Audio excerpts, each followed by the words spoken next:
এই যে আমার সাথে দেখছেন আমার সতীর্থ, আমরা প্রবাসী। আমি একটা হোটেলে জব করি, উনি সিটি ক্লিনার। উনি ৮ বৎসর দেশে যায় না।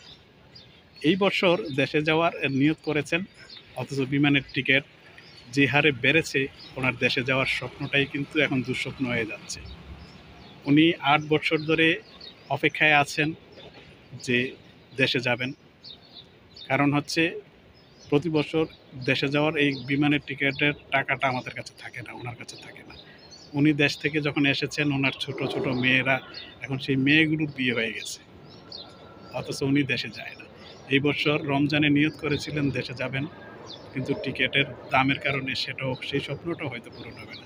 কাকা, টিকিটের দাম যে বাড়লো, এদের সম্পর্কে কিছু বলেন। কি কম হন্ডারা বাইরে গেছে কথা, তার আমরা কইলো কাজ হবে না।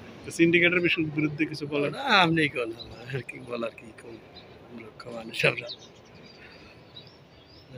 দেখছেন, আসলে বলার ভাষা নেই, আমাদের বলার ভাষা নেই। শুধুমাত্র আমরা চাই যে আমাদের প্রবাসীদের জন্য যাতে সহনীয় পর্যায়ে টিকিটের দাম সহ প্রবাসীদের অন্যান্য সুযোগ সুবিধাগুলো সরকার দেখে।